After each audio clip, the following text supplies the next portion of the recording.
welcome to our next video. I'm Anthony. I work on the Daml team as a developer advocate. Previously, we were talking about, what was it we were talking about? Contract keys and how to find contracts by key. And today we're actually going to be talking about updates and keys work into some of this. So if you haven't seen that video, go check it out.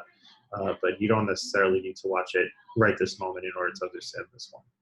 So what are updates? Updates are basically any transaction that you're going to commit to the ledger. So much the same way that you might make an update to a SQL database, you can also make updates to ledgers in a variety of different ways. But that give you different types of guarantees and different types of data persistence than a regular SQL database would. So the two major types of updates are create and exercise. So create is when you're taking a contract template and you're actually making a contract out of it, you're instantiating it.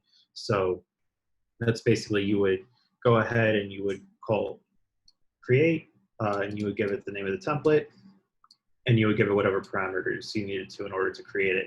You can actually see a little example up here.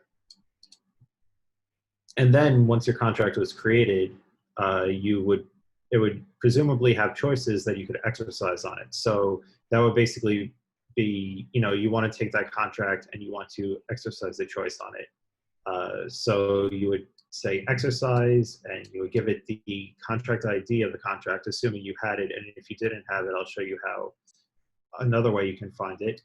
And you can also, and then you give it the name of the choice that you want to exercise on the contract and whatever arguments that you need to provide to it.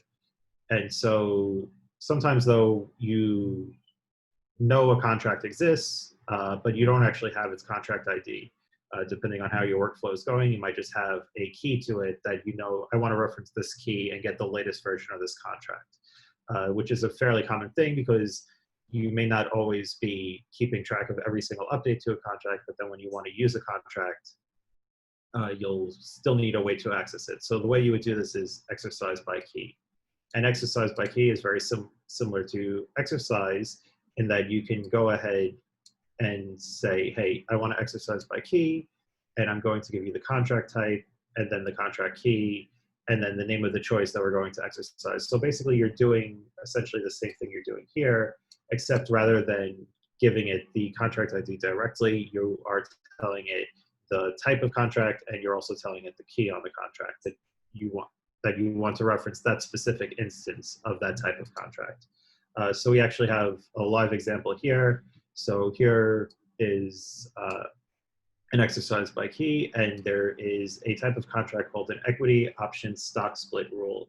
And this is in one of our, this is actually in our libfinance library if you want to go check it out.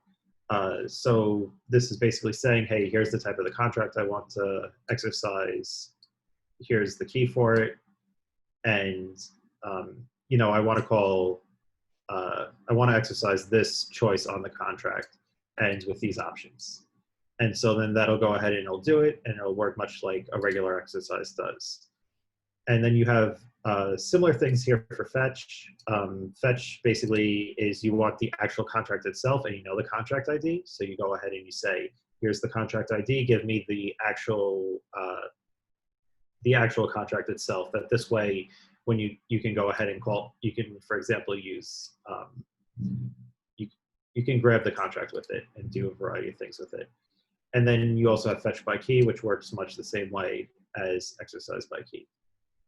And then lookupByKey is similar in that you can go ahead and check whether or not a contract with a key exists, and if it does, then you'll get back the contract ID. So FetchByKey gets you the actual contract itself from a key.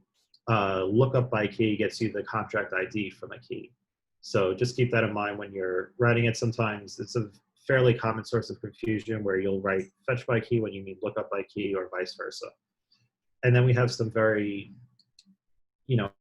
fairly similar updates. So you can abort a transaction with an error message if it's not going to be committed to a ledger. So if you're going to, encounter some error case that you want execution to stop, you can abort. You can also, though, what I more commonly do is I will assert that a predicate holds using assert. This works like assert in most other languages, where you basically say, this has to end as true, and if the statement inside assert doesn't end as true, then we abort the transaction and we fail. We also have getTime, which can get you the ledger effective time. So if you need the time from the ledger, this is the function you would use for that. Time on distributed ledgers is a little funky sometimes, and it's something to keep in mind when you're working with distributed ledgers. But you can still get the time from the ledger. It's just something that you probably want to go to docs.daml.com and read a little bit more about how time works on a ledger, because it's a bit beyond the scope of this video. And then you also have return, which is basically whenever you're doing a do block. So for example, over here, we have a do that's doing FetchByKey, and actually this one doesn't return, but if we had some sort of value at the end and we wanted it to propagate up and be recorded somewhere or used somewhere, we would return a value at the end. And lastly, we have two very useful pieces of syntax. One is let, which basically allows you to define a local variable that's only going to exist inside of that do block. So for example, over here inside this do block, we have let L and let M, and these declarations only exist inside the do block. They're not going to end up anywhere else. So this is basically how you scope things to certain sections, is by prefixing them with let. And lastly, we have this, and this is a helper function, much like self. There's also a self in Daml that's not discussed here, but this essentially refers to the current contract data that's contained in a choice that you're exercising.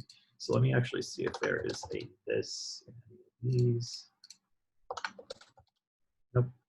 Okay, but essentially, if you were to, for example, over here, inside of this choice, you would have you could use this, and you could say, this.p or this.spy, and that would give you the data that was stored here. It would give you access to the parties here. So basically, you're able to refer to the contract data that's contained within the contract itself whenever you're doing a choice. And this is a good example here, where you can actually take your old contract and recreate it and reuse some of the data in it. So for example, here we're creating a contract through a choice, and basically we're going to replace the old contract with a new contract, and we're going to say we're going to make the new contract, but we're going to actually use the owner of the old contract, and that's how this works. It's very similar to self in a lot of other languages like Python. And yeah, so thank you very much for watching, and stay tuned for the next one.